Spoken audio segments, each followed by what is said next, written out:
Next module 3 ആണ് British literature 1.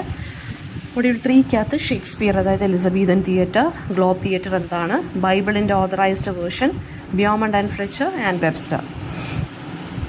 അപ്പോൾ ആദ്യമേ എലിസബത്തൻ തിയേറ്റർ എന്ന് പറയുന്നത് ആ ഒരു ഇംഗ്ലീഷ് ഡ്രാമ പീരീഡിനെ കുറിച്ച്, അല്ലെങ്കിൽ ഇംഗ്ലീഷ് ഡ്രാമയിലുണ്ടായിരുന്ന ആ ഒരു ടൈം പീരീഡിലെ സ്റ്റൈൽ ആൻഡ് പെർഫോമൻസ്, അതായത് ക്യൂൻ എലിസബത്ത് ഫസ്റ്റിൻ്റെ റൂളിൻ്റെ ആ ഒരു സമയത്തുള്ള English drama and performance. Okay, അതാണ് എലിസബത്തൻ തിയേറ്റർ. ആൻഡ് അത് ഇംഗ്ലീഷ് റെനസൻസ് തിയേറ്ററിൻ്റെ ഒരു ഫ്ലറിഷിംഗ് പീരീഡ് ആയിരുന്നു. വില്യം ഷേക്സ്പിയറിൻ്റെ, ക്രിസ്റ്റഫർ മാർലോയുടെ, ബെൻ ജോൺസൻ്റെയൊക്കെ വർക്ക്സ് അല്ലെങ്കിൽ ഡ്രാമാസ് ആ സമയത്ത് നല്ല രീതിയിലുണ്ടായിരുന്നു. അപ്പോൾ എലിസബത്തൻ തിയേറ്ററിനെ കുറിച്ചുള്ള ഫീച്ചേഴ്സ് ചോദിച്ചു കഴിഞ്ഞാൽ, പ്ലേ ഹൗസസ് ഉണ്ടായിരുന്നു. അതായത് പബ്ലിക് തിയേറ്റേഴ്സ് ആയിട്ടുള്ള ഗ്ലോബ് തിയേറ്റർ, അല്ലെങ്കിൽ പ്രൈവറ്റ് ആയിട്ടുള്ള ഇൻഡോർ ആയിട്ടുള്ള വെന്യൂസൊക്കെ അവിടെ വെച്ചിട്ടൊക്കെ ആയിരുന്നു പ്ലേസ് പെർഫോം ചെയ്തിരുന്നത്. അപ്പോൾ ഈ തിയേറ്റേഴ്സിനൊക്കെ ഓപ്പൺ റൂഫായിരുന്നു ഉണ്ടായിരുന്നത്.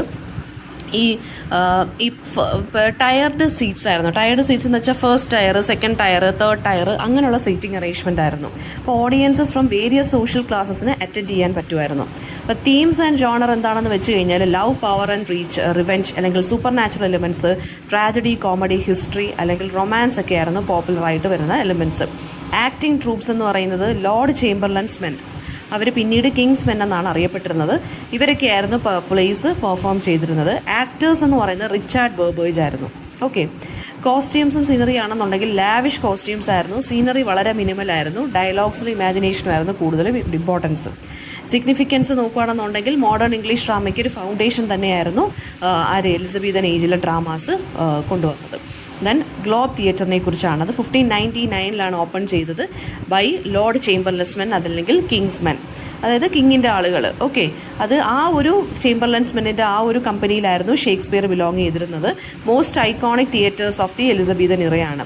ലൊക്കേഷൻ എന്ന് പറയുന്നത് റിവർ തെംസ് ഇൻ ലണ്ടനിൽ, അവിടെ സൗത്തിലായിരുന്നു ബിൽഡ് ചെയ്തിരുന്നത്. സർക്കുലർ ആയിരുന്നു, ഓപ്പൺ എയർ പ്ലേ ഹൗസ് ആയിരുന്നു, 3 ടയർസ് ഓഫ് സീറ്റിംഗ് ഉണ്ട്, പിന്നെ ഒരു ത്രസ്റ്റ് സ്റ്റേജ് ആയിരുന്നു ഉണ്ടായിരുന്നത്. ഷേക്സ്പിയറിൻ്റെ കണക്ഷൻ എന്താണെന്ന് വെച്ചാൽ, ഹാംലെറ്റ്, ഒഥല്ലോ, കിങ് ലിയർ ഒക്കെ ഫസ്റ്റ് പെർഫോം ചെയ്തത് ഈ ഒരു ഗ്ലോബ് തിയേറ്ററിലായിരുന്നു. ഓഡിയൻസ് 3000-ഓളം സ്പെക്ടേറ്റേഴ്സിനെ അക്കോമഡേറ്റ് ചെയ്യാൻ പറ്റുമായിരുന്നു. പിന്നെ original Globe theatre 1613 Henry the എയ്ത്തിൻ്റെ പെർഫോമൻസിൻ്റെ സമയത്ത്, ഹെൻറി ദി എയ്ത്ത് എന്നുള്ള ഷേക്സ്പിയറിൻ്റെ പ്ലേയുടെ പെർഫോമൻസിൻ്റെ സമയത്ത് ബേൺ ഡൗൺ ആയി. തീ പിടിച്ചു. പിന്നീട് 1614 അത് റീബിൽഡ് ചെയ്തു.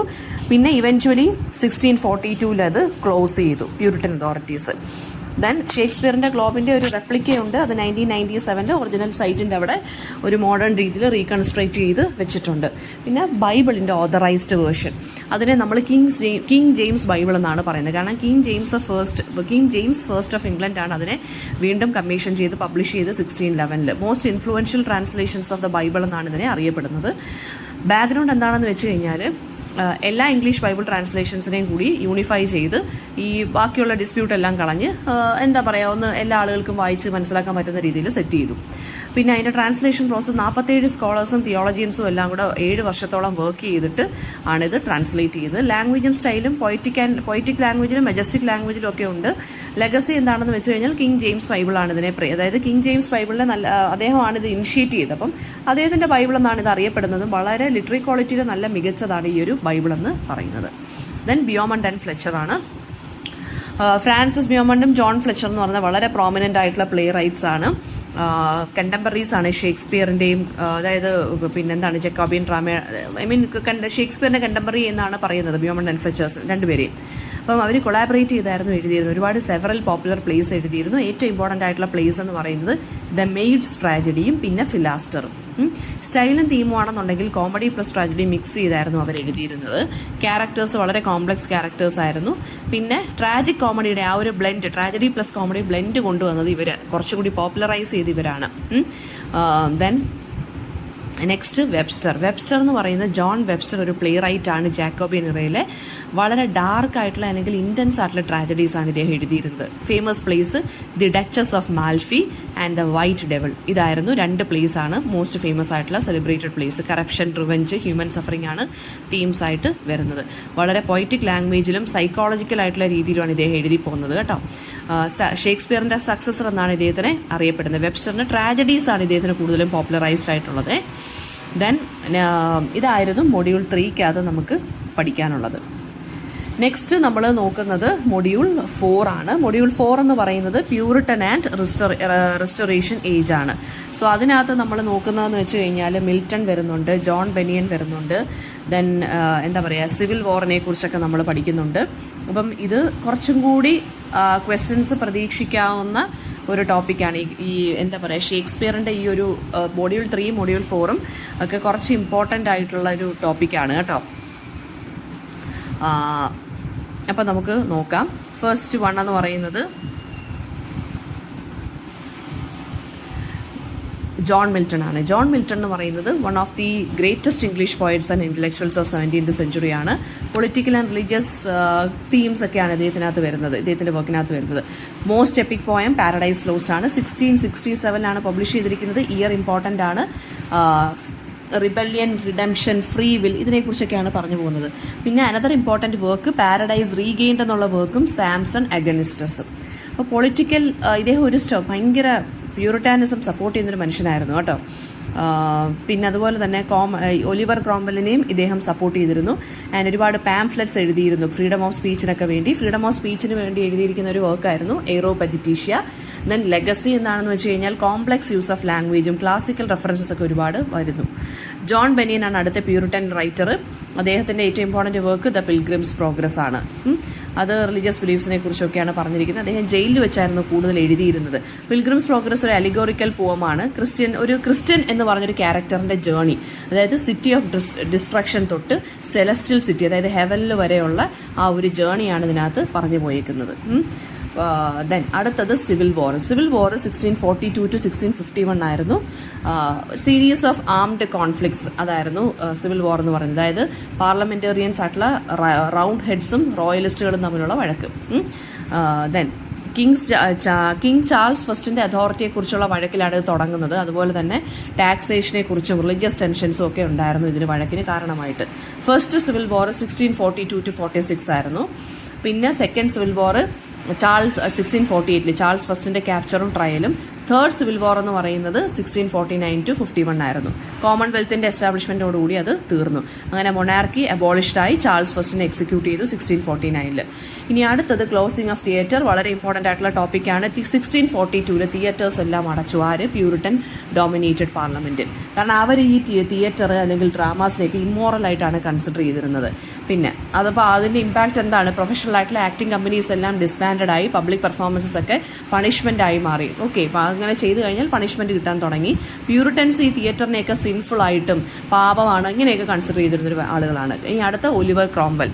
അദ്ദേഹം ഒരു മിലിറ്ററി ആൻഡ് പൊളിറ്റിക്കൽ ലീഡർ ആയിരുന്നു. സിവിൽ വാറിന്റെ സമയത്തും കോമൺവെൽത്തിന്റെ പീരീഡിലും ഇദ്ദേഹമായിരുന്നു ഇമ്പോർട്ടൻ്റ് ആയിട്ടുള്ളൊരു റോള് വഹിച്ചിരുന്നത്. അപ്പം അദ്ദേഹം ജനറലായിട്ടൊക്കെ വർക്ക് ചെയ്തിരുന്നു. ലോർഡ് പ്രൊട്ടക്ടർ എന്ന് ഇദ്ദേഹത്തിനെ അറിയപ്പെടുന്നുണ്ട്. അതായത് ചാൾസ് ഫസ്റ്റിനെ എക്സിക്യൂട്ട് ചെയ്ത് ക്രോംവെല്ലായിരുന്നു റൂളർ ഓഫ് ഇംഗ്ലണ്ട് ആയിട്ട് മാറിയത്. ലോർഡ് പ്രൊട്ടക്ടർ എന്നുള്ള ടൈറ്റിലായിരുന്നു ഇദ്ദേഹത്തിന് നൽകിയിരുന്നത്. വളരെ ഹാർഷായിട്ടുള്ള പോളിസീസ് ആയിരുന്നു ഇദ്ദേഹം എടുത്തിരുന്നത്, കോൺട്രവേഴ്ഷ്യൽ ആയിട്ടുള്ളത്. നെക്സ്റ്റ് കോമൺവെൽത്തിന്റെ എൻഡ് എന്ന് പറയുന്നത് 1649 to 1660 ആണ്. ക്രോംവെല്ലിന്റെ മരണത്തോടു കൂടിയാണ് ഇത് എൻഡ് ചെയ്യുന്നത്. അദ്ദേഹത്തിന്റെ സൺ റിച്ചാർഡ് ക്രോംവെല്ലും കൺട്രോൾ മെയിൻറ്റെയിൻ ചെയ്യാൻ അദ്ദേഹം ഫെയിലായി. അതുകൊണ്ട് ആ ഒരു കോമൺവെൽത്ത് പീരീഡ് അങ്ങ് എൻഡ് ചെയ്യുകയാണ്. 1660 മൊണാർക്കി റീസ്റ്റോർ ചെയ്യുകയും ചാൾസ് ഫസ്റ്റിന്റെ മകൻ തിരിച്ച് ഇൻവൈറ്റഡ് ആവുകയാണ് ത്രോണിലോട്ട് വരാൻ. അങ്ങനെ റിപ്പബ്ലിക്കൻ റൂള് അവസാനിക്കുകയാണ് ചെയ്യുന്നത്. അടുത്ത മൊണാർക്കിയുടെ റെസ്റ്റോറേഷൻ എന്ന് പറയുമ്പോൾ 1660 ആർട്ട്, ലിറ്ററേച്ചർ, തിയേറ്റർ ഭയങ്കരമായിട്ട് അതേസമയം ആ ഒരു പീരീഡ് വരെ തിയേറ്റർ ഒന്നും ഇല്ലായിരുന്നല്ലോ. അപ്പം ഈ ഒരു ടൈമിൽ ചാൾസ് ദ ടൂവിൻ്റെ സെക്കൻഡിൻ്റെ സമയത്തെന്ന് പറയുന്നത് ഭയങ്കരമായിട്ട് ലിറ്ററേച്ചറും ആർട്ടും കൾച്ചറും തിയേറ്ററും എല്ലാം റിവൈവ്ഡ് ആയി മാറി. മൊണാർക്കി റീസ്റ്റോർ ചെയ്തിരുന്നെങ്കിലും പവർ കുറച്ചും കൂടി പാർലമെന്റിന്റെ അടുത്തോട്ട് ഷിഫ്റ്റ് ചെയ്യാൻ തുടങ്ങി. അങ്ങനെ തിയേറ്റേഴ്സ് എല്ലാം ഓപ്പൺ ചെയ്തു. 1660 18 വർഷത്തിന് ശേഷം ചാൾസ് II തിയേറ്ററിനെയൊക്കെ എൻകറേജ് ചെയ്യുന്നൊരു മനുഷ്യനായിരുന്നു. ഒരുപാട് കമ്പനീസിന് ഇദ്ദേഹം പേറ്റന്റ് ആയിട്ട് മാറി. കിങ്സ് കമ്പനിക്കും ഡ്യൂക്സ് കമ്പനിക്കും ഒക്കെ ഇദ്ദേഹമായിരുന്നു പേട്രണേജ് കൊടുത്തിരുന്നത്. പിന്നെ ഈ പണ്ട് കാലത്ത് ഈ മെയിൽ ആക്ടേഴ്സ് തന്നെയായിരുന്നു സ്ത്രീകളുടെ ഫെമിനൈൻ റോൾസും എടുത്തിരുന്നത്. പക്ഷേ ഇതിനുശേഷം ആക്ട്രസസ് ഒക്കെ വരാൻ തുടങ്ങി, ഫീമെയിൽ ആക്ടേഴ്സ് ഒക്കെ വരാൻ തുടങ്ങി. സ്റ്റേജ് മെഷീനറിയിലൊക്കെ ഒരുപാട് വ്യത്യാസങ്ങൾ കൊണ്ടുവരാൻ തുടങ്ങി. അപ്പോൾ ഡ്രാമ നല്ല രീതിയിൽ അടിമുടി മാറി. ഇപ്പോൾ റെസ്റ്റോറേഷൻ കോമഡീസ് എന്ന് പറയുമ്പോൾ വിറ്റി, സെക്ഷൽ എക്സ്പ്ലിസിറ്റ്നെസ്സും സറ്ററിക്കലായിട്ടുള്ള കോമഡീസൊക്കെ വരാൻ തുടങ്ങി. ഇപ്പോൾ റെസ്റ്റോറേഷൻ കോമഡിയിലുള്ള മെയിൻ ഇമ്പോർട്ടൻറ്റ് പ്ലേ റൈറ്റ്സ് എന്ന് പറയുന്നത് വില്യം വിഷോളി ഉണ്ടായിരുന്നു. അദ്ദേഹത്തിൻ്റെ വർക്ക് ദ കൺട്രി വൈഫ് വളരെ ഷാർപ്പായിട്ടുള്ളൊരു സൊസൈറ്റിയെക്കുറിച്ചുള്ള സൊസൈറ്റിയുടെ ഹിപ്പോക്രസിയെക്കുറിച്ചുള്ളൊരു സറ്റയറാണത്. പിന്നെ വില്യം കോൺഗ്രീവിൻ്റെ the way of the world, പിന്നെ ജോർജ് എത്രീജിൻ്റെ the man of mode. Okay, next glorious revolution ആണ്. ഗ്ലോറിയസ് റവല്യൂഷൻ എന്ന് പറയുന്നത് ഒരു bloodless coup that replaced King James second. Okay, King James സെക്കൻഡിനെ റീപ്ലേസ് ചെയ്തിട്ട് വില്യം 3യും മേരി ദ സെക്കൻഡും ആയിരുന്നു പിന്നീട് റീപ്ലേസ് ചെയ്ത് ഇദ്ദേഹത്തിന്. 1688 ഇത് ഹാപ്പൻ ചെയ്തത്. ഒരു കൈൻഡ് ഓഫ് ബ്ലഡ്ലെസ് റവല്യൂഷൻ ആയിരുന്നു. അതായത് ജെയിംസ് ദ സെക്കൻഡിൻ്റെ കാത്തോലിസിസവും അതുപോലെ തന്നെ അദ്ദേഹത്തിൻ്റെ ഓട്ടോക്രാറ്റിക് പോളിസീസും എല്ലാം ഇദ്ദേഹത്തിന് ഒരുപാട് ശത്രുക്കളെ വരുത്തി. ആൻഡ് അതിൻ്റെ ഔട്ട്കം എന്താണെന്ന് വെച്ചാൽ കോൺസ്റ്റിറ്റ്യൂഷണൽ മൊണാർക്കി വന്നു. അതായത് കിങ്ങും പാർലമെൻറ്റും തമ്മിൽ പാർട്ട്ണർഷിപ്പോടുകൂടി റൂൾ ചെയ്യുന്നു. ഓക്കെ, അങ്ങനെ സിഗ്നിഫിക്കൻസ് എന്താണെന്ന് വെച്ചാൽ പ്രൊട്ടസ്റ്റന്റ് ഡൊമിനൻസിന് ഇത് ഒരുപാട് സഹായിച്ചു. അങ്ങനെ മോഡേൺ ഡെമോക്രസി ബ്രിട്ടനിൽ അതിൻ്റെ ഒരു ഗ്രൗണ്ട് വർക്ക് ഇതിന് ശേഷം ഹാപ്പൻ ചെയ്തു. ഓക്കെ.